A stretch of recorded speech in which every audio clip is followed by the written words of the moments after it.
ketiga.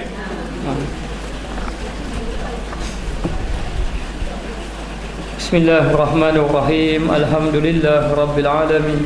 Wassalatu wassalamu ala asyrafil anbiya'i wal mursalin wa ala alihi wa sahbihi ajma'in.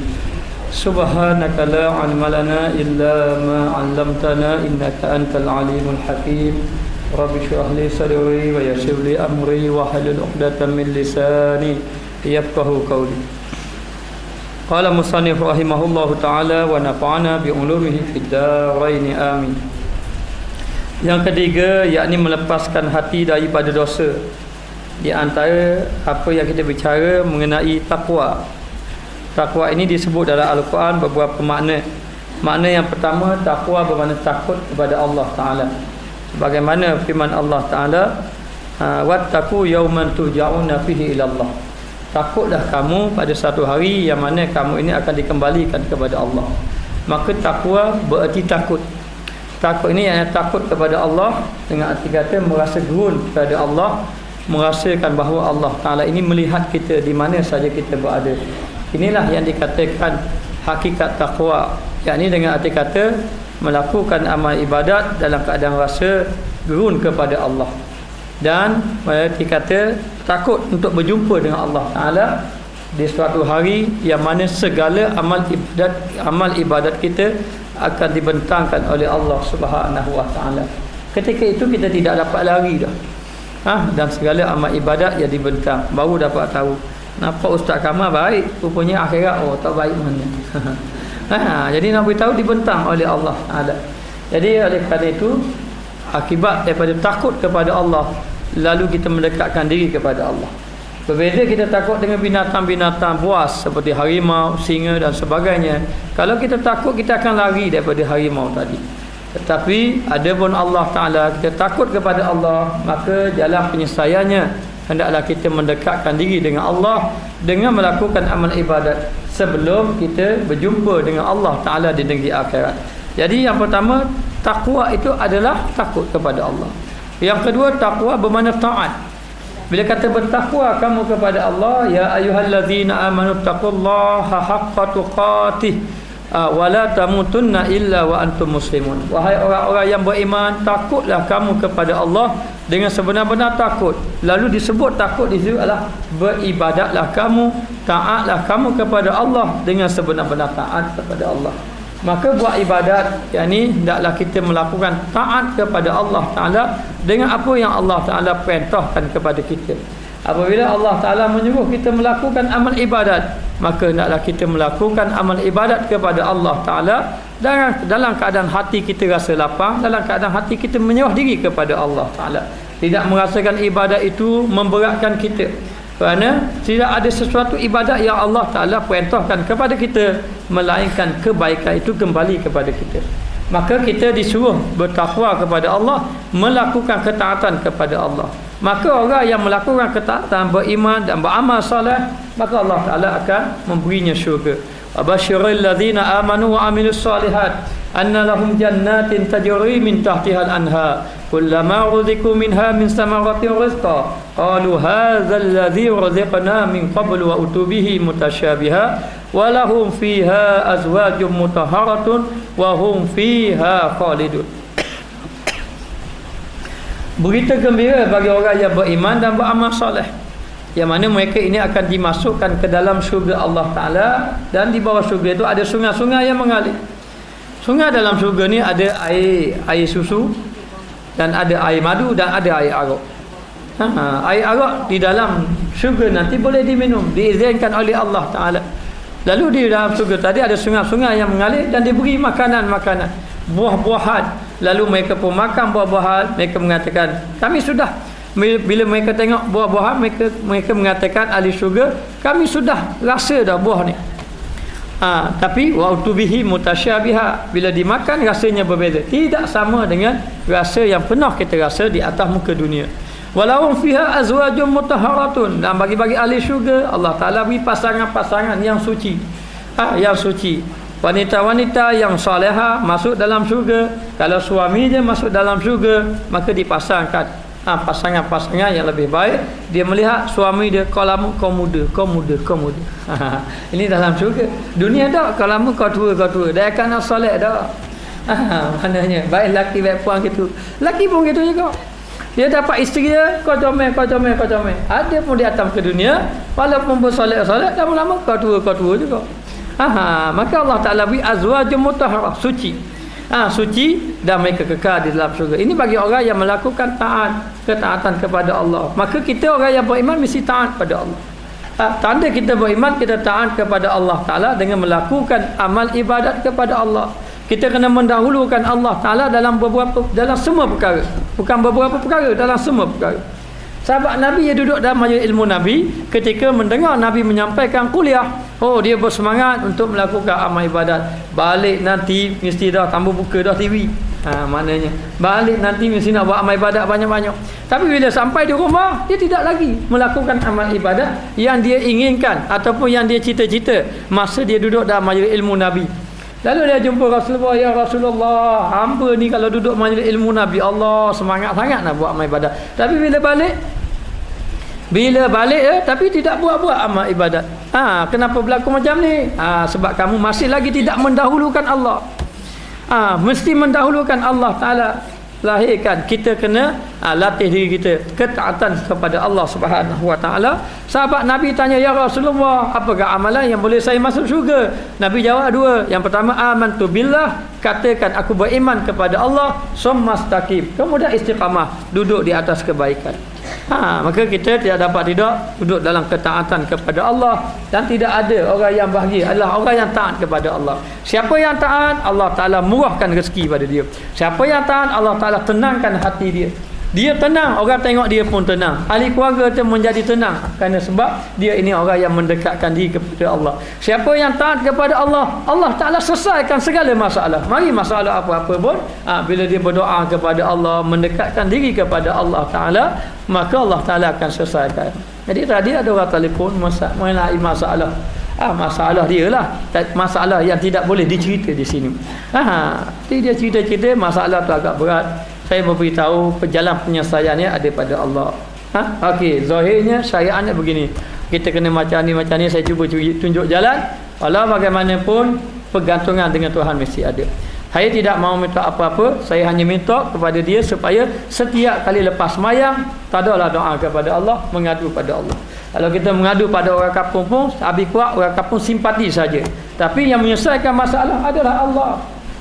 Susah-susah macam mana, jangan lupa mengangkat tangan kepada Allah Ta'ala. Saya tidak berjanji pada dia saya akan menyelesaikan masalah dia. Saya pun adalah manusia yang banyak dosa. Jadi beritahu pada dia, adalah doa pada Allah. Takwa kita pada Allah, yaj'al lahu makhraja. Inilah ayat yang kita kena faham. Wa may yattaqillah yaj'al lahu makhraja. Siapa yang bertakwa, maka Allah Ta'ala beri jalan keluar. Takwa banyak makna. Makna yang kedua taat. Kalau kamu taat kepada Allah, wallahu yatawallas salihin. Allah Ta'ala akan ambil berat orang-orang yang soleh. Allah Ta'ala uji orang soleh. Tetapi ujian kepada orang soleh itu untuk meninggikan makam, untuk didatangkan pahala. Tapi kalau kita tidak takwa, diberi ujian, semakin jauh kita dengan Allah Ta'ala. Inilah yang kita takuti. Maka tidak dapat taatlah pada Allah. Taat pada Allah, utamakan Allah Ta'ala.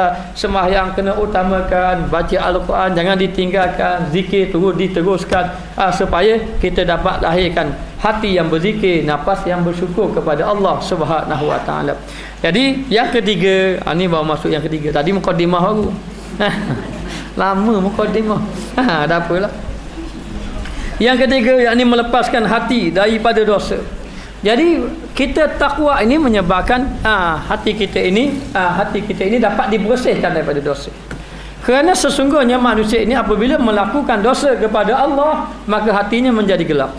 Gelap di sini tidak dapat melihat cahaya kebenaran Allah. Tidak mahu lagi mendengar kebaikan, tidak lagi mendengar apa-apa yang diajarkan oleh ulama-ulama, kerana hati tertutup dengan dosa. Hati kita sebenarnya sentiasa bercahaya, memandang Allah Ta'ala, syuhud kepada Allah Ta'ala. Syuhud ni pandang Allah. Tetapi oleh kerana kita banyak melakukan dosa, kita sudah semakin jauh dengan Allah. Kenapa kita tidak boleh menangis malam-malam? Kenapa kita tidak boleh, kita tidak mengingati mati?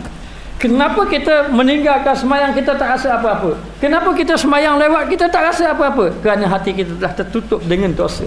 Tetapi kalau dibersihkan dosa, tak boleh semayang lewat menangis. Tengok pergi ke kuburan, pergi dengar orang mati, rasa ingat ke mati. Bangun sehari-hari ingat ke mati. Sebab apa? Sebab hati mereka itu dapat dibersihkan. Bila bersih je daripada dosa, maka hati memandang Allah. Bila memandang Allah, jasad di dunia, jiwa akhirat. Jiwa tu ingat kepada akhirat. Tetapi oleh kerana dosa kita banyak, lalu kita tertutup, hati kita menjadi keras semacam batu. Summa qasat qulubukum min ba'di dzalika fahiya kal hijarati aw ashaddu qaswa wa inna minal hijarati lama yatafajjaru minhul anhar wa inna minha lama yashaqqaqu fayakhruju minhul ma. Maka Allah Taala mengatakan hati mereka ini keras macam batu atau lebih keras daripada batu. Macam batu atau lebih keras daripada batu. Batu itu pun kadang-kadang mereka itu pun boleh mengeluarkan, boleh dipecahkan dengan air.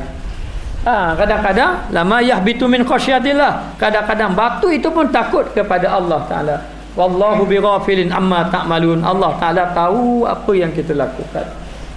Jadi bila kita ini merasakan kehebatan Allah, rasa takut kepada Allah Ta'ala, lalu kita bertakwa kepada Allah Ta'ala dengan mendekatkan diri pada Allah, maka takwa itulah yang membersihkan hati. Lalu ada ulama kata, Imam Ghazali kata, takwa ini dia tidak mengambil yang halal secara berlebih-lebihan. Halal boleh, tapi nak ambil banyak-banyak takut jatuh dosa. Itu takwa. Kata Imam Ghazali, mana beraluhnya takwa. Halal boleh, halal tu boleh, tapi takut berlebih-lebihan. Okey, nak bakal lembek 3 lapis boleh? Boleh tak? Ke dosa tak dosa? Saya nak beli download filem dapur jenis baru. Saya nak bakar, saya nak bakar 3. Mana kalau terjun tu nyenyuk gitu. Mana? Halal tidak ada. Ada pitih contohnya. Tidak ada masalah. Tetapi kadang-kadang bimbang, mengambil yang halal ini boleh jatuh pada haram. Siapa tidak sembahyang, tidur sedap musim hujan macam ni. Contohnya. Jadi takwa ini tak berani nak ambil yang halal. Semata-mata takut jatuh kepada perkara makruh, takut jatuh kepada syubhat. Ini yang dikatakan oleh Al-Imam Ghazali. Ini yang dikatakan orang yang takwa kepada Allah Taala.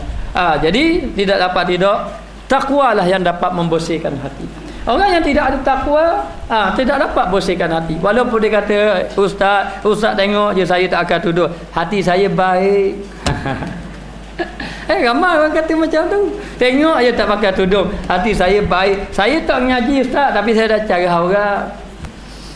Maknanya ingat pembersihan jiwa kita. Kita nak jadi orang yang baik, hati kita dekat dengan Allah, mesti dengan jalan takwa. Apa jalan takwa ini? Jalan takwa ni jalan ibadat kepada Allah, jalan merasa takut kepada Allah Ta'ala, jalan merasa gerun kepada Allah. Kalau orang itu beribadat pun tapi tidak gerun kepada Allah pun tidak ada takwa. Semayang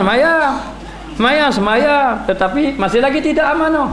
Semayang tapi masih lagi teruskan melakukan dosa. Maknanya tidak ada takwa lagi.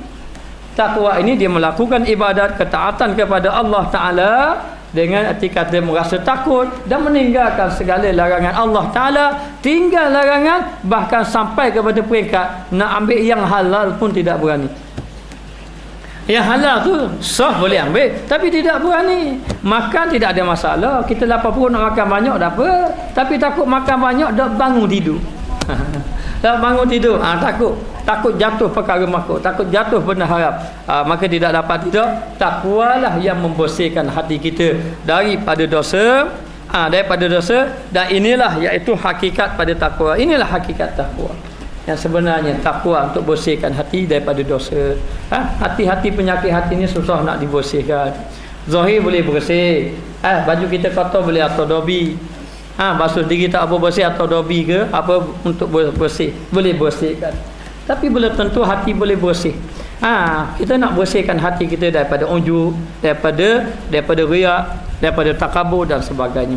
Kerana amalan-amalan kita ni yang menyebabkan amalan kita ditolak oleh Allah, kerana kekotoran yang ada di dalam hati kita. Maka tidak kita kena bersihkan. Maka inilah hakikat pada takwa. Tiadakah engkau lihat bahawasanya Allah Ta'ala berfirman, wa man yuti'illaha wa rasulahu wa yakhshallaha wa yattaqihi fa ulaika humul faizun. Maknanya barang siapa taat akan Allah, sesiapa yang taat kepada perintah Allah Ta'ala, apa-apa yang Allah Ta'ala suruh perintahkan dia taat. Sama ada ketaatan itu ketaatan yang berbentuk suruhan ataupun ketaatan berbentuk larangan. Allah Ta'ala suruh buat. Sahabat Nabi diperintahkan supaya berpuasa. Sahabat Nabi berpuasa ini nak beritahu, waktu dia berpuasa bermulanya pada waktu isyak sampai maghrib esokan. Ini sahabat Nabi peringkat awal. Maknanya lama mereka berpuasa, tapi ini perintah Allah, dia terima apa saja. Allah Ta'ala perintah pada dia, dia taat kepada Allah. Dan apa saja Allah Ta'ala larang, dia taat. Sahabat Nabi masa sebelum ayat mengenai arak tidak boleh diminum, sahabat Nabi minum arak. Sebelum tu arak tidak haram lagi. Walaupun arak tu mabuk dah sebenarnya. Mabuk dah arak tadi. Ya ayyuhallazina amanu la taqrabus salata wa antum sukara hatta ta'lamu ma taqulun. Wahai orang-orang yang beriman, jangan kamu hampiri sembahyang bila kamu mabuk. Maknanya kalau nak sembahyang jangan minum arak. Kalau tak sembahyang lagi boleh minum arak. Maknanya gitu. Hatta ta'lamu ma taqulun, sehingga kamu tahu apa yang kamu baca. Maknanya jadi bila kamu dah hilang mabuk baru boleh sembahyang. Maknanya arak boleh minum lagi dulu. Jadi orang yang sangat-sangat ketagih sangat arak. Tetapi bila turun ayat innamal khamru wal maisi wal ansabu wal azlamu rajsun min amali syaitan fajtanibuhu la'allakum tuflihun. Wahai orang-orang yang beriman, arak, judi, tenun nasib, menyembah patung berhala ini amalan syaitan, tinggalkan. Tinggal serta-merta. Tengah minum arak lepas lalu. Maknanya sahabat Nabi tokai-tokai arak, pecahkan dia sampai dia buang habis arak serta-merta. Kerana apa? Kerana ikut perintah Allah. Jadi taat ini dia menuruti perintah Allah. Taat kepada Allah, menuruti perintah Allah, sama ada berbentuk suruhan ataupun berbentuk larangan. Maka dia kata taatlah akan Allah dan taatlah akan Rasul. Taat apa yang dibawa oleh Rasul. Kerana Rasul mengikut perintah Allah. La yadiku anil hawa in huwa illa wahyun yuha. Nabi tidak bercakap mengikut hawa nafsu, kecuali apa yang telah diwahyukan kepadanya. Maka kita kena taat kepada Allah, kita kena taat pada Rasul. Bukan saja taat, bahkan cinta Allah, bahkan cinta pada Rasul. Mengikuti apa yang ditunjuk oleh baginda Rasulullah sallallahu alaihi wasallam. Jadi taat ini orang yang takwa, orang yang taat Allah dan juga Rasul. Dan dikata takut akan Allah. Takut akan Allah dan hendaklah kamu takut. Dengan arti kata tidak melampaui batas dengan apa yang Allah Ta'ala perintah, dan takut akan dia. Akan dia itu akan Allah. Maka mereka itulah orang yang dapat kemenangan, dan mereka itulah orang yang mendapat kemenangan di dunia dan di negeri akhirat. Siapa yang bertakwa pasti akan dapat kemenangan. Sebab itu Allah Ta'ala beri kemenangan kepada tentera Badar. Tentera Badar, kemenangan pada tentera Badar adalah disebabkan takwa pada Allah. Walaupun tentera Badar 313 menentang 1000 orang, tapi Allah Ta'ala beri menang sebab takwa kepada Allah Ta'ala. Jadi kejayaan ada pada takwa. Kejayaan pada takwa. Kejayaan dari segi apa? Dari segi kehidupan rumah tangga yang baik mesti ada takwa. Suami isteri, ibu bapa yang bertakwa, maka keluarga itu akan keluarga yang berjaya. Maka tidak dapat tidak kejayaan ini bagi orang yang bertakwa kepada Allah Ta'ala. Maka kita kena latih takwa. Macam mana nak latih takwa? Supaya kita rasa takut pada Allah. Dia agama ni 3 je. Iman, Islam, satu lagi dah ihsan. Hari ni ramai orang tinggal ihsan. Iman, Islam ya. Iman, keyakinan kita dalam hati. Kita yakin kepada Allah Ta'ala, yakin dalam hati. Jadi yakin di dalam hati ni dengan arti kata kita membenarkan apa yang Allah Ta'ala perintahkan pada kita. Allah Ta'ala kata apa-apa kita terima. Ini yakin kita kepada Allah Ta'ala, ini pegangan dalam hati. Kita ikrar dengan lidah, dia sebut Allah Ta'ala ini maha berkuasa. Kemudian kita buat tunjuk amal ibadat. Kemudian dia kata iman, Islam ni kita melakukan amal ibadat mengikut kehendak Allah. Itu kata Islam. Islam ini melakukan amal ibadat mengikut kehendak Allah. Ini Islam. Ihsan ialah merasa kegerunan terhadap Allah. Sekarang ini boleh tak cakap bertakwa? Boleh. Khatib atas mimbar tiap-tiap hari Jumaat, takwalah kamu pada Allah. Betul. Setiap hari Jumaat tanya suami kita, apa kotak-kotak sebut atas mimbar? Hal lain saya tak tahu. Saya tahu takwa je pada Allah. Dah hal lain saya tidur. Maknanya maknanya takwa kepada Allah. Jadi sebut takwa. Takwa. Jadi takwa yang dikehendaki ialah melahirkan rasa gun kepada Allah, sehingga kan kamu melakukan amal ibadat seolah-olah kamu melihat Allah. Seolah-olah begitu. Dan kalau tidak dapat merasai kita melihat Allah, kita ketahuilah Allah Taala melihat. Itulah takwa. Jadi takwa di sini melahirkan ruh ataupun menghidupkan hati kepada Allah Taala. Maka tidak dapat tidak, dia kata mesti kamu takut kepada Allah. Jadi persoalan sekarang, macam mana nak rasa takut pada Allah? Jadi nak merasa takut kepada Allah, mesti kena ingat sama pada Allah. Kalau orang tu ada rima, takut pada rima, dia ingat mau rima nak mari rumah dia. Keluar kan sikit, keluar dari rumah, tengok dia ada rima pula. Jadi takut sama. Bila teringat-ingat rasa takut dalam hati. Tapi kalau kita tidak ingat kepada Allah, dia tak mari rasa takut. Dia tidak mari rasa takut kalau dia tidak ingat. Orang yang dia takut pada seorang, kalau dia tak ingat, dia tak takut.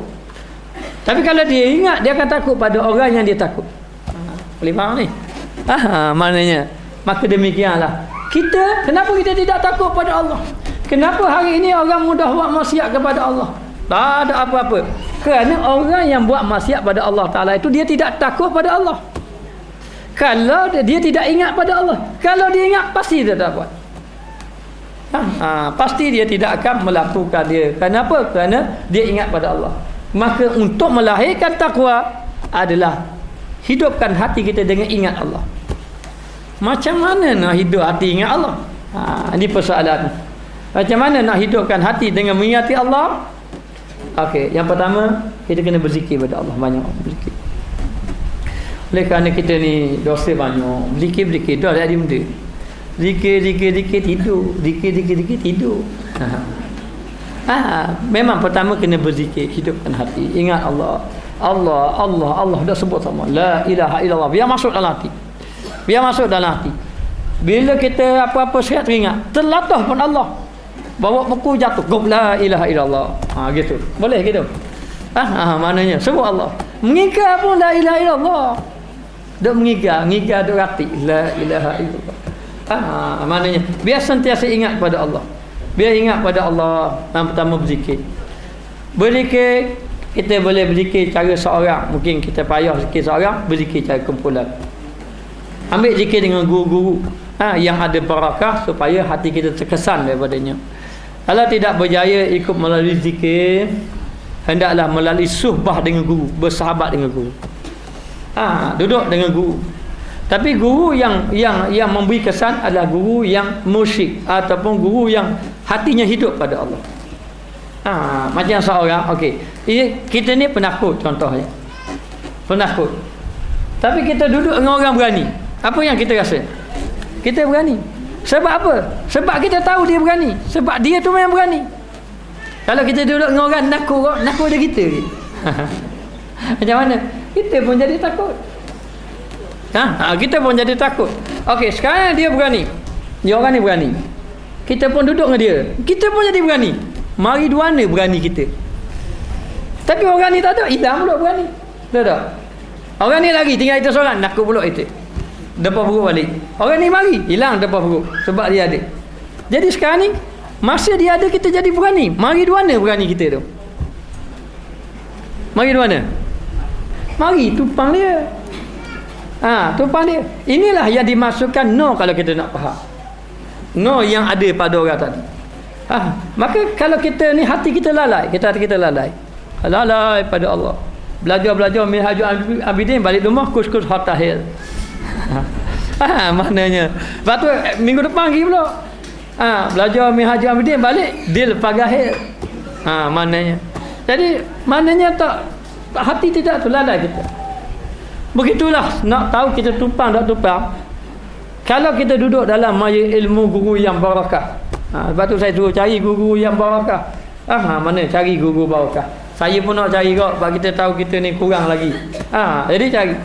Bila kita duduk dalam guru yang barakah, akhir kali hati kita akan terkesan. Masa nak ingat pada Allah.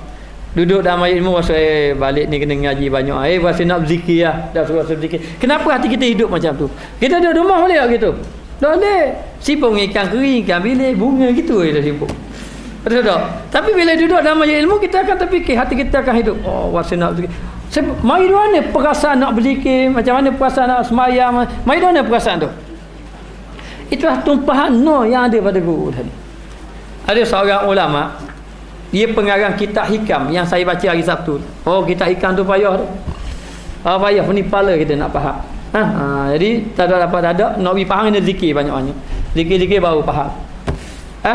Maknanya. Jadi Ibnu Athaillah nama dia. Ibnu Athaillah As-Sakandari. Beliau ini ahli fiqh. Fasih bagi fiqh. Dia mengkritik tasawuf. Tasawuf gini-gini dia kritik. Dia tidak setuju tasawuf. Dia kritik tasawuf. Satu hari dia nak pergi tengok majlis ilmu tasawuf. Lama ni dia fiqh, dia nak majlis ilmu tasawuf. Dia pergi tu dia nak pergi tengok kat mana tak betul majlis tasawuf ni, kat mana tak betul. Jadi pergi dalam keadaan hati ni nak cari kesalahan orang. Dia pun duduk dalam majlis ilmu. Bila dia duduk dalam majlis ilmu, dia dengar tok gurunya, nama tok guru yang mengajar nama Abu Abbas Al-Mursi kalau tak silap. Ke Al-Murashi gitulah. Abu Abbas Al-Mursi ini menyampaikan ilmu. Dia duduk dalam majlis ilmu, menyampaikan ilmu, terkesan dalam hati dia. Dia terus insaf dalam majlis ilmu tu juga. Berasa menyesal lah, tersilap begini-gini. Akhir kali jumpalah Abu Abbas tadi dan jadi anak murid dia. Terus belajar. Dan dia ini Ibnu Athaillah As-Sakandari akhir sekali menjadi ulama tasawuf yang hebat. Hati dia dah jadi hidup dengan Allah Ta'ala. Jadi apa nak kita nak beritahu, kita ni nak lahirkan takwa. Boleh tak kalau kita baca buku takwa, baca buku bab takwa, tak berjaya. Sebab apa? Sebab hati kita tidak hidup lagi. Maka kena hidupkan hati. Maka hidupkan hati mesti berzikir. Tapi kalau zikir tidak lagi berjaya, mesti kena bersumpah dengan guru. Duduk dengan guru. Tujuan dia apa? Tujuan kita nak tumpang cas dia. Panggil cas boleh? Cas dia. Tumpang cahaya dia. Kita tak berani tumpang dia berani dia. Jadi kita pun jadi berani. Hati kita mati ni, tak hidup. Tidak hidup. Tapi kita tumpang nama ilmu dia, hidup hati kita. Hidup hati kita. Maka untuk nak menghidupkan hati, kata Imam Ghazali, kalau boleh jangan tinggal majlis ilmu 3 hari. 3 hari tu jangan tinggal. Nanti hati kita jadi malas balik, gelap balik. Biar ada pergi ada. Kita sebab tu kita tak buat tiap-tiap hari.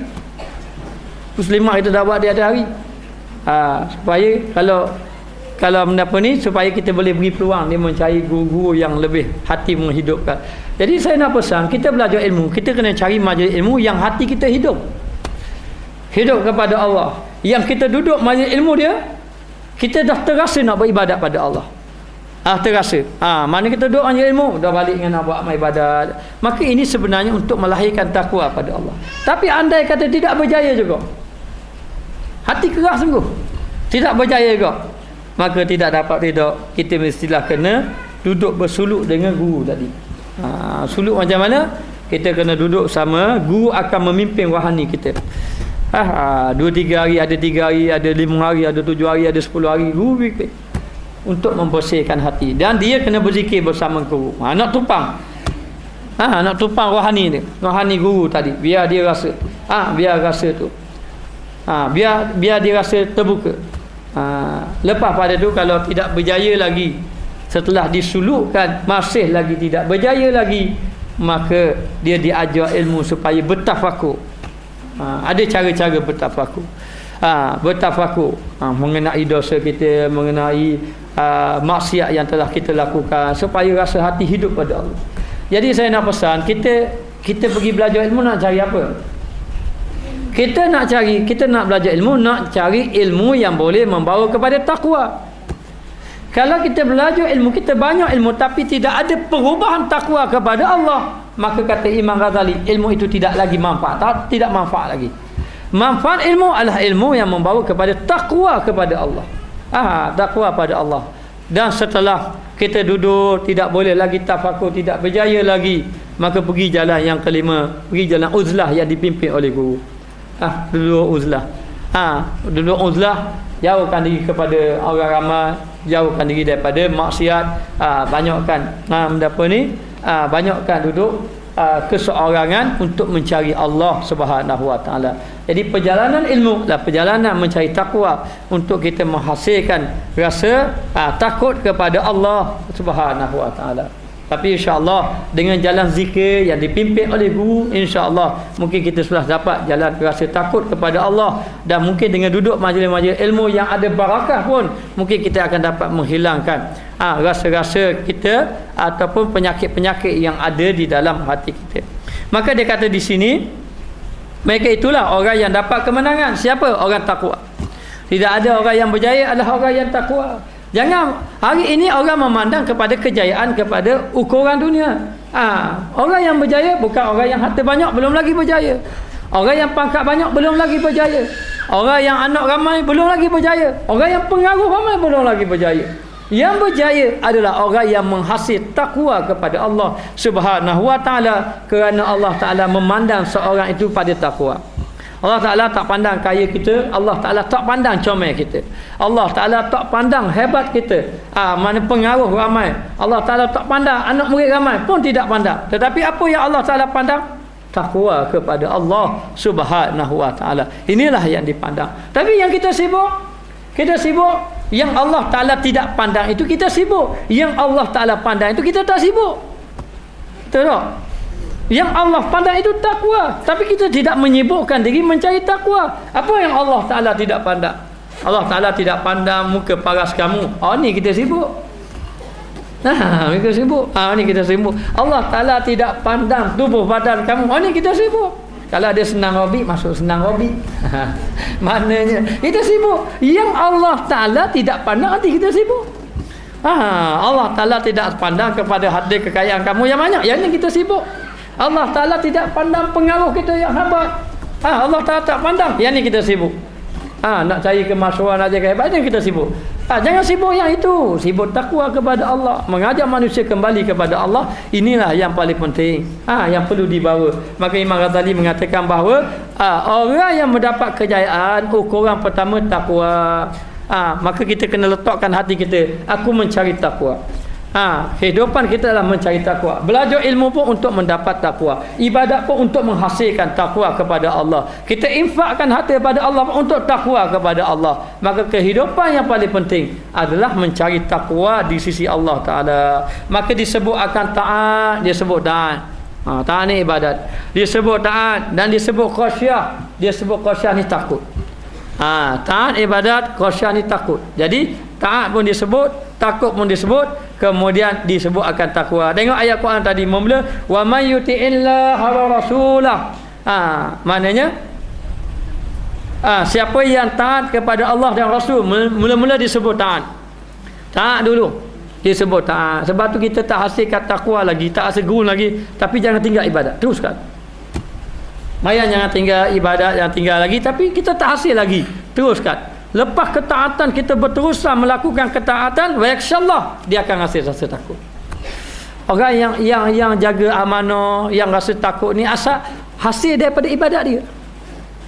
Mungkin mereka awal dia ibadat tak rasa benda lagi. Tak ibadat tak rasa benda lagi. Sebab tu tidak sama orang yang ahli ibadat dengan orang yang tidak ahli ibadat. Saya tertarik dengan satu orang Cina. Saya nak pergi beli barang dah dia. Saya pakai beginilah, jubah sebab lagi. Tokai mari. Saya tak tanya apa-apa dia mari. Orang lain tak jadi belaka, tok guru buat bagus. Bukan kita cakap apa-apa, dia mari-mari gitu. Pelik saya. Tak apa. Saya layanglah dia cakap. Kemudian dia kata dia kata aku gitu. Dia kata aku ni pekerja aku semayang belaka. Saya tak tanya, dia Cina kafir. Dia kata dia cari pekerja semua semayang belaka. Bagus pula. Cari semua pekerja semayang. Saya tanya dia, sebab apa cari orang semayang belaka? Dia kata orang semayang juruh, dia kata. Orang semayang tu juruh, dia kata. Ni Cina ni, bukan orang tu. Semayang juruh. Dan dia buat surah sebelakang. Cina buat surah. Dia buat tempat semayang. Bukan surahlah tempat semayang. Dia buat bilik dah. Ni bilik ni dia khususkan untuk semayang. Dan dia suruh pekerja dia semayang, dia kata. Sebab apa? Pengalaman dia tengok, dulu dia cari pekerja yang tak semayang, macam-macam masalah. Tapi dia tengok pekerja yang semayang, dia kata, pekerja-pekerja dia dah jadi baik-baik, bagus-bagus. Bagus banding hak dulu. Jadi, betul tak? Bagus? Bagus. Yang tak bagus dia tak semayang. Dia tak semayang, tak bagus. Tapi nak beritahu, memang tidak akan sama. Yang melahirkan kita rasa takut kepada Allah. Jadi kita ni dah rasa tamu ambil biti orang. Kalau orang beri amanah. Kemudian kita ni tambah tambah buat khianat ke orang. Maknanya kita tidak mau. Kenapa lahir perasaan macam tu? Adalah hasil daripada taat. Taat kita buat amal ibadah, sembahyang jangan tinggal. Lahir yang kedua akan lahir rasa takut kepada Allah. Dia akan rasa takut kepada Allah. Maka dia kata disebut akan taat dan khasyah, kemudian disebut akan takwa, lalulah lahirlah takwa. Khasyah tu takwa lah. Yang jadi kita gerun kepada Allah adalah kesan ibadat. Itu kadang-kadang kita kena mengaku bahawa kita buat ibadat pada Allah, tetapi rasa gerun kepada Allah tu masih tidak ada, ataupun masih kurang, ataupun amat sedikit lagi rasa gerun kepada Allah Ta'ala. Maka walaupun kita rasa kurang lagi gerun kepada Allah, tetapi ketaatan kepada Allah itu jangan lagi ditinggalkan, teruskan. Lama-lama dengan ikhlas kita, Allah Ta'ala akan tunjuk jalan pada kita. InsyaAllah akan lahir rasa takut juga pada Allah, yang menyebabkan kita mampu menangis kepada Allah. Tapi kata guru saya, untuk mendapat kita rasa takut pada Allah, dia ibunya daripada guru. Ibunya daripada guru. Macam saya kata tadi, kenapa kita menjadi berani? Kerana duduk pada orang-orang yang kita tupang. Kita tahu dia itu ada keberanian. Dia ada keberanian, boleh tupang. Boleh tupang. Dia sebab dia ada keberanian. Tapi kalau dia tidak ada keberanian, boleh tupang tak? Kita harap ke dia. Bunyi benda-benda sekat, dia nampak dulu ada kita. Mana dia nampak dulu ada kita? Mana gitu. Macam tu. Ada seorang nak cerita je. Ada seorang yang nak amal ibadat pada Allah. Dia bangun pagi-pagi, semayang malam. Bangun ni nak semayang tahajud malam-malam. Jadi orang dulu kan, rumah kan kadang-kadang yang turun bawah sikit, bilik air bawah ke. Bila dia turun, dia tengok dia celah-celah pokok buluh kat situ, bercahaya-cahaya. Dia pun jadi takut. Dia pun baca Allah, baca 3 baca ayat-ayat Quran. Cahaya tadi tidak hilang. Dia pun tembus lagi, takut tak. Besokan dia turun, kenapa kat pokok? Rupa-rupa dia tengok lampu traktor dah tutup. Lampu traktor duduk belakang pokok buluh. Jadi tak ada tutup. Jadi dia tengok celah ada cahaya. Takut dia. Ni baca suti Quran pun tak ada benda. Tutup suri selamat, habis cerita. Jadi kita tupang dia sebab kita yakin dia ada keberanian. Keberanian dia ada, kita tupang dia. Maka begitulah. Kalau guru itu tidak ada takwa, macam mana kita nak tupang dia? Kita duduk dengan orang penakut, macam mana kita nak jadi berani? Tak jadi berani. Maka demikian ada pada guru.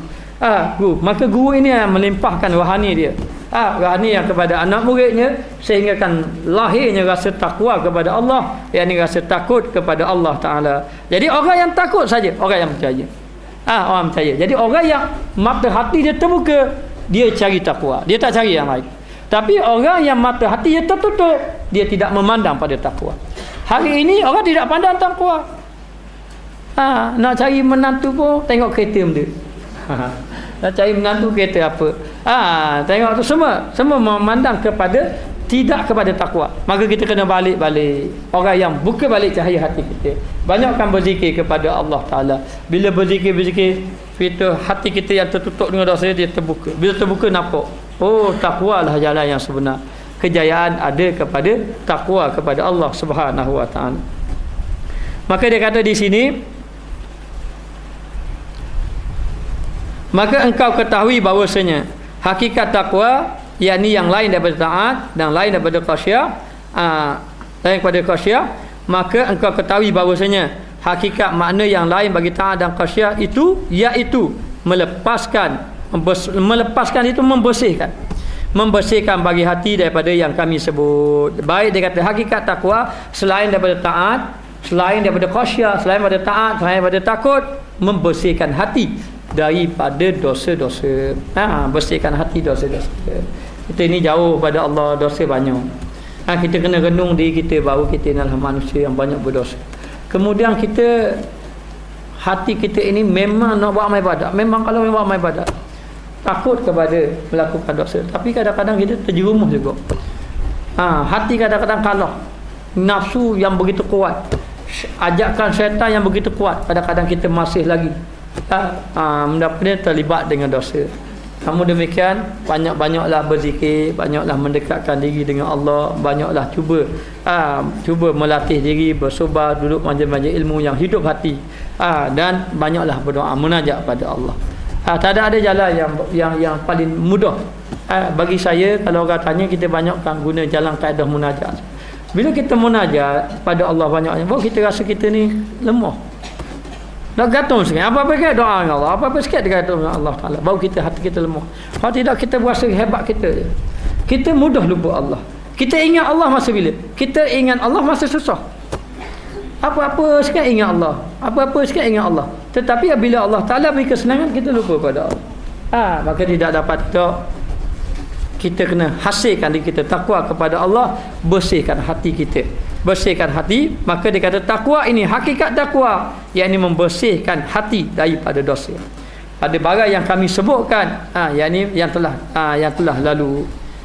Jadi nak beritahu, mestilah kita mendekatkan diri dengan Allah, dengan mencari takwa, taat kepada Allah untuk membersihkan hati. Maka dia kata yang telah kami sebutkan akan dia dahulu. Kemudian kata mereka itu tempat yang dikatakan takwa itu atas 3 takwa. Maka dia kata yang disebutkan takwa ini ada 3 tempat takwa. Takwa 3 tempat. Yang pertama, takwa daripada syirik, yakni takut akan Allah Ta'ala daripada melakukan syirik terhadap Allah. Ini kita kena takut daripada kita melakukan syirik terhadap Allah Subhanahu Wa Ta'ala. Jadi jauhkan diri. U'budu rabbakumul ladzi khalaqakum. Maknanya kita sembah Tuhan kamu yang telah menjadikan kamu dalam keadaan tidak melakukan syirik. Wa man yarju liqa'a rabbih falyamal amalan salihan wa la yusyrik bi ibadati rabbih ahada. Kalau kamu nak berjumpa dengan Allah dalam keadaan Allah Ta'ala rada kepada kamu, falyamal amalan salihan, beramallah dengan amalan yang soleh, wala yusyrik bi ibadati rabbih ahada, dan jangan sekali-kali kamu melakukan syirik terhadap Allah Ta'ala. Jangan melakukan syirik terhadap Allah. Syirik ini ada syirik jali, ada syirik khafi. Syirik jali syirik terang, syirik khafi ini syirik yang tersembunyi. Syirik jali ini syirik terang-terang, syirik terang-terang menduakan Allah, menyekutukan Allah Ta'ala, sama ada dari segi perbuatan, perkataan, dan juga asma Allah Ta'ala, dan sifat Allah Ta'ala. Ini syirik yang terang-terang. Satu lagi syirik khafi, syirik yang tersembunyi, seperti riak dalam ibadat. Riak ibadat, melakukan amal ibadat kerana orang lain, bukan kerana Allah, itu pun syirik juga kepada Allah. Jadi dia nak bersihkan. Orang-orang yang buat amal ibadat pun dia rasa takut lagi pada Allah, kerana dia bimbang dalam ibadatnya ada syirik terhadap Allah. Masih lagi ibadat tu masih lagi kerana orang lain. Ini yang disebut fawailul lil musalli, binasa orang yang semayang. Apabila dia semayang masih lagi ada syirik terhadap Allah Subhanahu Wa Ta'ala. Maka yang pertama, takutlah kamu daripada melakukan syirik kepada Allah. Dan siapa yang masih ada lagi syirik kepada Allah, maka dia tidak berjumpa dengan Allah dalam keadaan mendapat rahmat daripada Allah. Ini kita bersihkan hati. Sebab tu dicerita dalam hadis, dia kata amal ibadat kita ini akan dihitung oleh Allah. Allah Ta'ala akan hitung apa? Ikhlas kepada Allah. Maknanya dari naik satu langit, ibadat kita naik satu langit. Okey, dari segi zahir lepas tak? Lepas. Wuduk sempurna tak? Wuduk sempurna. Rukun-rukun semayang sempurna, rukun-rukun semayang sempurna. Ada batal tak semayang? Tidak ada batal semayang, maka naik satu tingkat. Naik satu tingkat, tanya lagi. Bagaimana pula dengan sembahyang ni? Dia tanya, ada syirik ke tak? Ikhlas ke tak? Kalau tak ada ikhlas, jatuh balik. Ibadat ditolak oleh Allah Ta'ala. Ibadat kita akan ditolak. Maka inilah yang kita perlu bersihkan hati. Kalau selagi mana hati kita tidak dibersihkan, selagi itulah ibadat kita tak sampai ke langit. Lagi itulah ibadat kita tidak dibersihkan. Selagi mana orang beribadat masih lagi tidak takut kepada Allah. Mana ibadat dia tapi tidak merasakan gerun dia kepada Allah. Ibadat dia walaupun dia tidak gerun tapi dia tidak boleh lagi meninggalkan maksiat pada Allah. Maka ibadat dia masih lagi tidak sampai tahap takwa. Maka bila tidak sampai kepada tahap takwa, maka ibadat itu akan ditolak oleh Allah. Bila ibadat ditolak oleh Allah, maka ibadat tadi dikira ibadat yang hatinya masih lagi kotor. Inilah yang orang-orang sufi dia takut. Walaupun ibadat dia banyak, tetapi dia takut dalam ibadat tidak ada takwa. Yang Nabi tunjuk kat dada, at-taqwa hahuna. Cara Nabi tunjuk wallahu a'lam lah. Tapi wa asyara ila sadri, at-taqwa hahuna. Nabi kata ditunjuk pada dada dia, takwa duduk dalam hati. Takwa duduk dalam hati. Takwa tak baju. Kalau takwa duduk baju, siapa takwa pakai jubah sebab kita tepah jubah mahal-mahal. Mana dapat takwa? Takwa dah tak di jubah. Takwa tidak letak di pakaian. Takwa tidak letak daripada kemuliaan apa ni? Kemuliaan keturunan, tidak. Siapa nama ni? Bilal ibn Rabah. Kan dia kan bekas hamba. Bekas hamba kan, dia hamba, dibebaskan hamba. Kemudian dia jadi muazzin, tukang bank Rasulullah. Orang panggil tu Bilal. Bilal Rasulullah. Tapi orang hina dia, sahabat Nabi hina dia. Bekas hamba. Keturunan hamba, mak ayah tu keturunan hamba. Berkulit hitam, dia kata ke dia. Bukan orang Arab, dia kata ke dia. Dia hina pada Bilal ibn Rabah. Walaupun Bilal ibn Rabah ni memang dia berkulit hitam, bekas hamba, tetapi dia orang yang dekat dengan Nabi. Sahabat Nabi kata pada dia. Lalu bila sahabat Nabi kata pada dia, Nabi dapat tahu sahabat ni telah menghina Bilal. Sebab apa dia hina? Sebab Bilal ini orang yang tidak comel, kulit dia hitam, dia ni bekas hamba. Dulu orang hamba-hamba ni orang yang hina lah kira. Bekas hamba maknanya.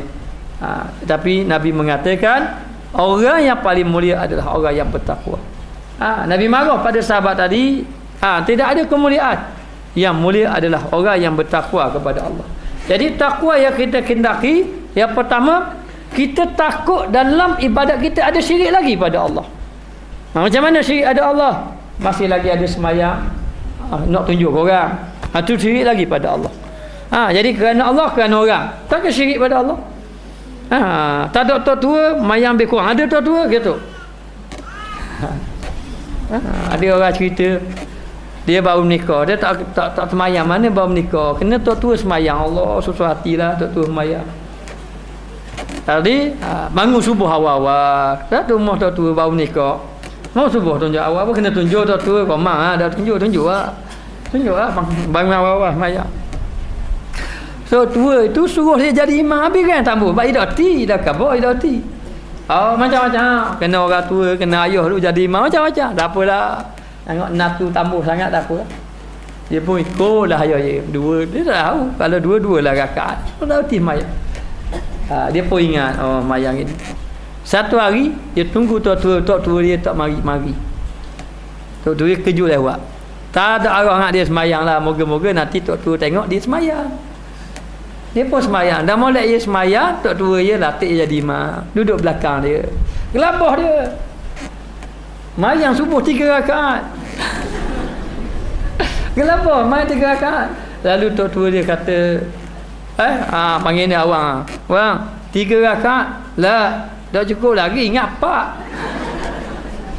Ingat pak. Padah. Jadi kalau kita beribadat, masih lagi ada makhluk kerana Allah dan kerana orang-orang yang tertentu. Kerana tok tua, kerana orang ni, maka ibadat kita masih ada lagi syirik pada Allah. Ini yang perlu dibersihkan. Pastikan sehingga amal ibadat kita memang betul-betul kepada Allah. Ini ibadat yang melahirkan takwa pada Allah.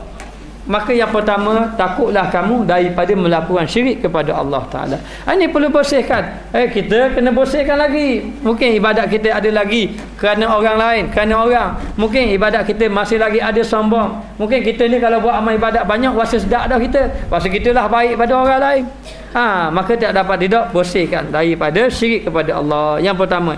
Yang kedua, takwa daripada bid'ah. Takut daripada melakukan bid'ah dari segi agama. Bid'ah dari segi agama.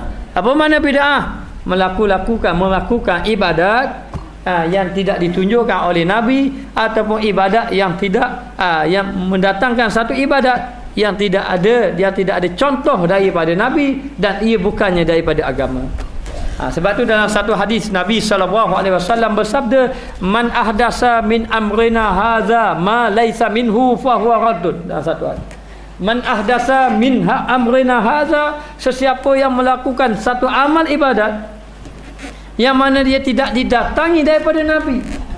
Contohnya apa? Nabi sembahyang subuh 2 je, sembahyang 3. Mana dia tambah yang tidak ada contoh daripada Nabi, dan tidak ada contoh kepada orang yang mengikuti Nabi. Sahabat-sahabat Nabi pun tidak ada contoh buat macam tu. Ulama-ulama mujtahidin, Imam Syafi'i, Maliki, Hambali, Hanafi pun tak ada contoh. Lalu kita buat amalan tadi, fa huwa raddun, amalan tadi ditolak oleh Allah Ta'ala. Ini bid'ah dari segi agama pun hendaklah kita menjauh-jauhinya. Dah banyak bid'ah ni. Memakai baju t-shirt nampak pusat Islam, itu bid'ah. Bid'ah juga. Pakaian agama lain, pakaian direka begitu. Dah banyak perkara-perkara yang melibatkan kepada agama, yang membawa kepada bid'ah, seperti pergi ke kubur, lalulah menangis-nangis, meratak-ratak, guli bating atas tanah. Tumbuk-tumbuk muka, carik-carikkan baju, tarik-tarik rambut, kecewa sangat. Ini membawa kepada bid'ah ni. Bid'ah. Jadi takut daripada melakukan bid'ah, kerana amal ibadat yang bercampur dengan bid'ah ini, amalan tadi akan ditolak oleh Allah Subhanahu Wa Taala. Jadi kita kena jauh amal-amal bid'ah. Dan yang ketiga, ini yang penting, takwa daripada segala maasi, daripada segala maksiat. Yang far'iyah, yang far'iyah ni maknanya yang zahir-zahir lah.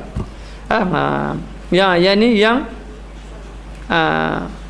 maksiat zahir. Yang far'iyah, yakni hukum syarak. Ataupun dia kata maksiat dari segi hukum syarak ni kita kena jauhkan. Jauhkan. Ini yang menghasilkan takwa. Jadi takwa tidak dapat tidak, orang yang bertakwa dia akan berjaya meninggalkan maksiat. Berjaya meninggalkan maksiat. Seorang hamba Allah, iaitu ustaz, saya nak buat amal ibadat tapi tak boleh-boleh lagi buat amal ibadat. Macam mana ustaz, saya nak sembahyang malam tapi tak mampu sembahyang malam? Tanya saya kata macam mana saya nak jawab? Saya pun tak mampu. Kita pun tak mampu macam dia. Tapi beginilah, kita tak boleh cakap bagas sembahyang malam ibadat. Hanya kita kata yang paling penting biar hati. Biar hati. Hati kita biar sentiasa ingat pada Allah, dekat pada Allah. Jadi kita kena banyak nak jadi orang baik. Yang pertama, kena belajar ilmu. Yang kedua, kena berkawan dengan orang baik-baik. Yang ketiga, kena duduk dalam majlis yang baik-baik, tempat yang baik-baik. Orang yang baik-baik, tempat yang baik-baik, ilmu yang baik-baik, amalan yang baik, mesti kena ada. Barulah kita akan berubah hati kita. Tapi takwa ini tidak semestinya amalan yang banyak, tapi amalan hati yang hidup itu takwa. Tapi kalau hati hidup amalan banyak, itu lebih baik. Sebagaimana berlaku sahabat Nabi, seorang orang tua yang Nabi jamin syurga. Seorang orang tua yang Nabi jamin dia syurga. Sehingga kan sahabat Nabi seorang Abdullah ibnu Umar cuba tengok amalan dia, apa amalan dia yang menyebabkan Nabi jamin dia syurga. Pernah cari amalan tak banyak. Malam-malam bangun malam tak tidur amal. Maknanya baca Quran banyak tak banyak mana baca Quran. Puasa sunat banyak tak banyak mana. Sehinggalah sahabat Nabi tanya, "Pocik, apakah yang menyebabkan pocik ini dijamin syurga oleh Rasulullah? Apakah amalan dia?" Lebih kurang gitulah tanya. Dia kata, "Saya tidak ada apa-apa amalan yang banyak-banyak, tidak ada. Hanya saya menjaga hati saya supaya ingat kepada Allah dan saya menjaga hati saya supaya hati saya tidak dengki, tidak ujub, tidak rasa apa. Itu ya. Tak banyak buat, tak banyak tidak mengambil, tidak melaku, tidak menyebabkan orang lain susah hati dengan dia ataupun tidak mengkhianati orang lain. Gitu. Ada dalam satu hadis lain mengenai seorang sahabat Nabi jumpa Rasulullah. Dia jumpa Rasulullah, lalulah dia kata, ya Rasulullah, saya ingin masuk dalam syurga. Batu sahabat Nabi, dia jumpa Nabi tanya agama. Sahabat Nabi jumpa Nabi, dia tanya bab agama. Sebab apa? Nabi ini dia memimpin manusia supaya hati ingat pada Allah. Apakah amalan yang boleh menyebabkan saya masuk syurga? Kemudian saya pula, ya Rasulullah, tak ada ibadat-ibadat banyak. Saya sembahyang tak banyak, puasa tak banyak, infak harta tak banyak. Lalu Nabi tanya, dah kalau macam tu nak masuk syurga ke mana? Ya Rasulullah, saya tidak ada apa-apa. Hanya saya ada hati saya. Saya hanya ada hati yang sentiasa ingat pada Allah dan hati yang sentiasa cinta dengan Rasulullah. Rasulullah mengatakan, anta man ahbabta fil jannah. Kamu akan bersama dengan orang yang kamu kasih di dalam syurga. Maknanya dia ni tak banyak amal ibadat macam sahabat-sahabat lain, tapi hati dia ingat Allah, hati dia cinta pada Allah. Hari ini kita gaduh ibadat banyak, hati kita tak gaduh. Lepas tu saya nak hidupkan hati dulu, saya nak berzikir banyak. Zikir-zikir banyak. Bila hati kita dah berzikir banyak, hati kita hidup, ibadat dengan banyak dengan sendiri lalu. Saya tanya guru saya, Allah, kuatnya ibadat dia. Ustaz, macam mana ustaz boleh banyak banyak ibadat? Macam mana ustaz boleh banyak ibadat? Kita nak ibadat banyak juga. Tapi dia semayang mau, kita tidur mau. Maknanya dia ibadat kuat. Mayang sunat duha, mayang tahajud, mayang sama. Dia kata tak banyak. Kita pun malas gak buat amal ibadat. Kata tuan guru saya. Tak banyak. Hanya gini, dia kata, tengok masa banyak tu masa rajin. Masa malas banyak kita buat. Itu tawaduk dia. Tanya, rupanya dia ada amalan lepas pada zuhur, lepas pada semayang dia berzikir. Dan dia kata, saya tidak tinggal membaca laqad kana lakum fi Rasulillah. Bukan. Laqad ja'akum fi anfusikum. Qad ja'akum rasulun fi anfusikum azizun alaihi ma anittum harisun alaikum bil mu'minin raufur rahim. Dia baca siapa? Saya ni banyak lupa lah ni. Mikir benda apa tau. Jadi baca ayat tu. Jadi bila kita tengok dia memang amalan berzikir banyak. Jadi kita hidupkan hati dulu. Sebab tu sahabat kata, saya tak banyak amalan ya Rasulullah. Saya tidak banyak amalan, tetapi saya ada hati yang hidup dengan Allah Rasul. Nabi kata, kamu akan masuk dalam syurga dengan sekeping hati yang hidup dengan Allah dan Rasul tadi, yang cinta kepada Allah dan Rasul, yakni kamu akan masuk syurga bersama dengan orang yang kamu kasih, yakni bersama dengan Rasulullah sallallahu alaihi wasallam. Jadi ada orang kalau dia ibadat banyak, hati tidak hidup lagi, tidak hasil takwa lagi. Takwa lah yang mendapatkan kejayaan. Bermakna ibadat dia tidak menghasilkan takwa, maka ibadat yang tidak menghasilkan takwa tidak berjaya lagi. Mesti menghasilkan rasa takwa kepada Allah Subhanahu wa taala. Jadi bukti takwa dia apa? Bukti dia takwa. Dia bukti takwa dia di antaranya dia dapat meninggalkan maksiat. Dapat meninggalkan maksiat. Maksiat dia dapat ditinggalkan, dan bukti dia lagi, dia bertambah amal ibadatnya, berubah akhlaknya, hatinya sentiasa ingat kepada Allah. Ini takwa. Takwa kepada Allah Ta'ala. Jadi takwanya dengan arti kata yang ketiga, yakni takwa takut daripada melakukan perkara-perkara yang membawa kepada dosa, takut daripada melakukan maksiat terhadap Allah Subhanahu wa taala. Maka bezanya orang yang bertakwa, kalau dia buat satu dosa, seolah-olah dia merasakan gunung yang tinggi itu akan dicampakkan di atas kepala dia. Orang yang bertakwa pada Allah, rasa takut. Tetapi orang yang tidak takwa, kalau dia buat dosa, seolah-olah lalat yang hingga atas hidung, buat gitu, terbang lalu. Tak ada rasa apa-apa. Maka dia kata di sini, dan senya telah menyebutkan akan dia yakni akan dia oleh Allah Subhanahu wa taala pada satu ayat dan iaitu firman Allah taala laisa 'alal ladzina amanu wa 'amilus solihat junahun fima ta'imu idza mattaqaw wa amanu wa 'amilus solihati summa mattaqaw wa ahsanu wallahu yuhibbul muhsinin. Dan atas mereka yang percayakan akan Allah taala, maknanya tiada atas mereka yang percaya akan Allah, tiada atas orang yang beriman kepada Allah, percaya dia ini beriman kepada Allah dan beramal mereka akan amalan yang solehah, iaitu beramal dengan amalan-amalan yang baik, amalan-amalan yang soleh, dosa pada barang yang makan mereka itu apabila mereka itu mengekalkan takut dan percaya, iaitu beriman kepada Allah Ta'ala, dan mengerjakan akan amal yang soleh, kemudian dia takut dan percaya, kemudian daripada haramkan, kemudian takut yakni akan syirik dan barang yang diharamkan Allah Ta'ala atas mereka itu sekaliannya, dan membaik mereka itu berapa puluh laisa 'alal ladzina amanu, tiada ke atas orang yang beriman dan beramal soleh, junahun fima ta'imu, jadi junahun fima ta'imu yakni dosa di atas apa yang mereka makan.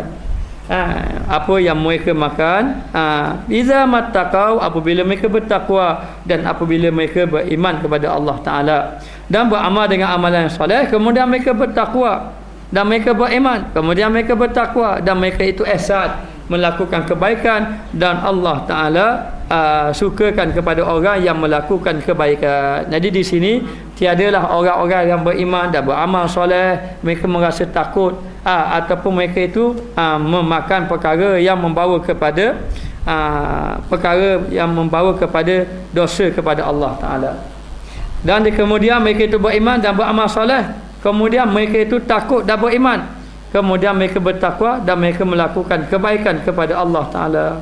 Kemudian dia kata mereka itu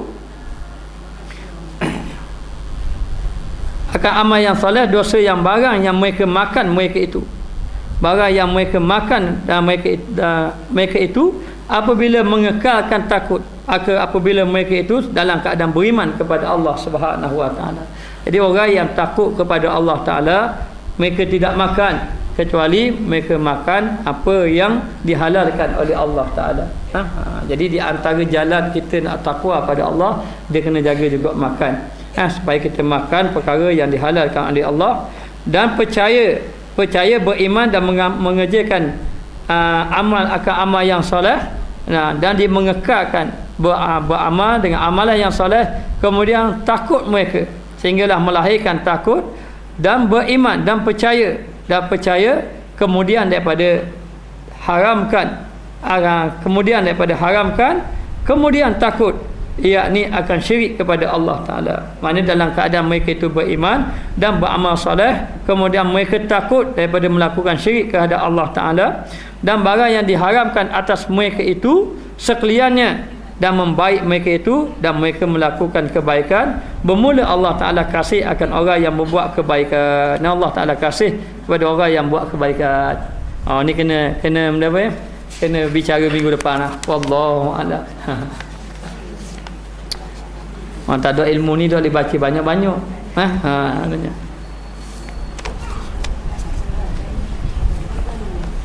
Bismillahirrahmanirrahim. Rabbana zalamna anfusana wa illam taghfir lana wa tarhamna lanakunanna minal khasirin. Allahumma alimna ma jahilna, Allahumma rzuqna ilman nafi'an warzuqna fahman thayyiban. Ya Allah, ya Tuhan kami, ampunilah dosa kami, ya Allah, dosa guru kami, dosa ibu bapa kami, dosa ahli keluarga kami, dosa adik-adik kami, jiran tetangga kami, penduduk kampung kami, masyarakat kami. Ya Allah, ya Tuhan kami, ampunilah dosa kami, ya Allah. Ya Allah, ya Tuhan kami, hidupkan hati-hati kami supaya sentiasa ingat kepadamu, hidupkan hati kami dengan bertakwa kepadamu, ya Allah. Ampunlah kesalahan kami, ya Allah. Kami mengadu kepadamu, ya Allah. Kami tidak mampu meninggalkan maksiat, ya Allah. Kami telah cuba sedaya upaya meninggalkan maksiat, tapi kami kalah dengan nafsu, syaitan, dan juga apa yang apa yang ada keliling kami ya Allah. Pimpinlah kami ya Allah, bantulah kami ya Allah. Jangan kau biarkan kami dalam melakukan maksiat kepadamu ya Allah. Jadikanlah kami orang yang bertakwa kepadamu ya Allah.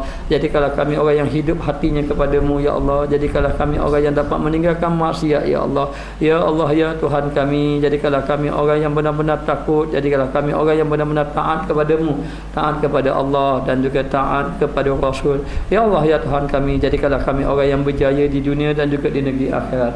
Ya Allah ya Tuhan kami, selamatkanlah akidah kami ya Allah, kuatkanlah iman kami ya Allah. Jadikanlah kami orang yang beribadat dalam mengikut telunjuk-Mu ya Allah, petunjuk daripada-Mu ya Allah.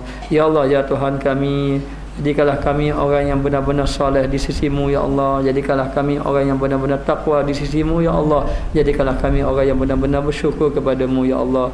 Ya Allah ya Tuhan kami mengaku di hadapan-Mu ya Allah, kami adalah manusia yang banyak dosa ya Allah, dan Engkau adalah Tuhan yang maha baik ya Allah, yang maha pengampun ya Allah. Engkau memberi nikmat kepada kami begitu banyak ya Allah. Seandainya kami ingin menghitung nikmat-Mu, nasib kami tidak mampu menghitung padamu ya Allah. Ya Allah ya Tuhan kami, jadikanlah kami orang yang ada dalam kebaikan ya Allah. Jadikanlah hati kami hati yang cinta kepada baginda Rasulullah sallallahu alaihi wasallam. Jadilah masyarakat kami masyarakat yang hidup yang kasih kepadamu, kasih pada Rasulullah sallallahu alaihi wasallam.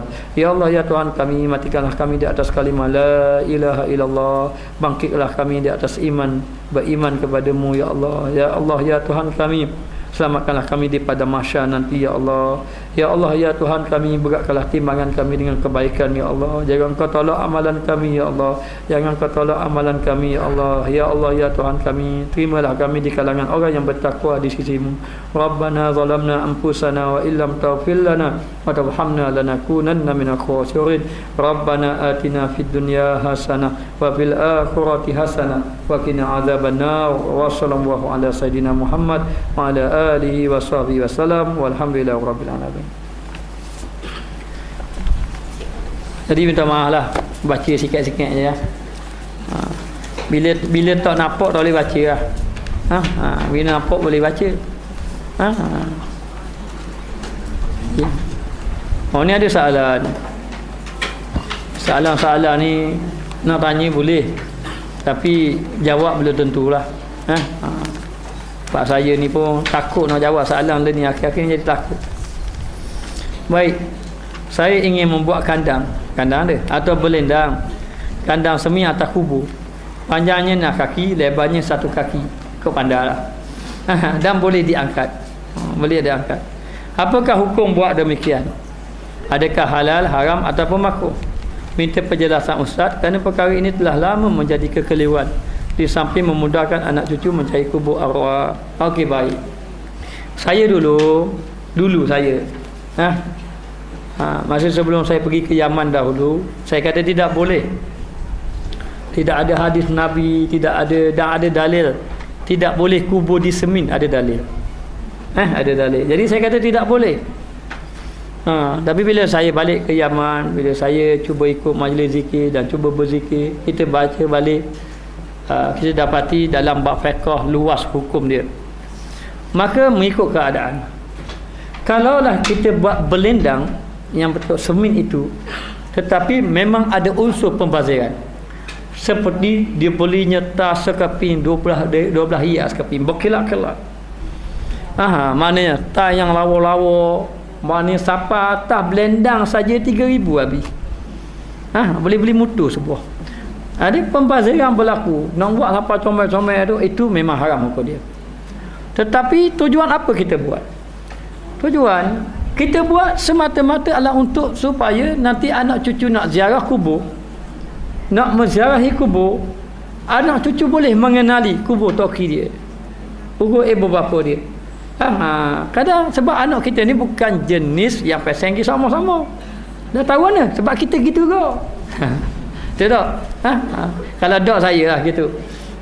Jadi nak beritahu, atas dasar masalah ini boleh. Kesan dia. Tetapi dilarang, tidak digalakkan ada unsur pembaziran. Kita nak tak kubur je. Kalau ada orang murah-murah beli murah-murah. Yang saya larang, yang ulama kata haram, yang tidak boleh disemin-seminkan apabila dia buat comel-comel, unsur pembaziran, kemudian berhias-hias pula, siap dengan warna-warna lagi, dia cat lagi, dia tak lagi, boleh tidur tepi tu pula. Inilah membawa pada pembaziran, inilah hukumnya membawa kepada haram. Jadi saya maknanya menerima pandangan mengatakan harus di atas maslahat. Apa makna masalah? Di atas kepentingan itu. Maknanya itulah. Maka tidak perlu timbul kekeliruan. Saya jangan keliru-keliru. Dulu saya pun begitu juga. Saya pun keliru juga. Sekarang ini kita sudah faham. Jadi cara dia boleh dibuat, tetapi jangan ada unsur pembaziran. Jadi itu sajalah mengenai soalan ini. Walau demikian pun, saya bukan orang alim, maka rujuklah pada orang yang lebih alim. Apa bidang yang saya bawa. Jadi kalau saya bawa ilmu yang agak keliru, kalau ada orang yang boleh memperbetulkan, banyak lagi orang-orang yang lebih alim daripada saya.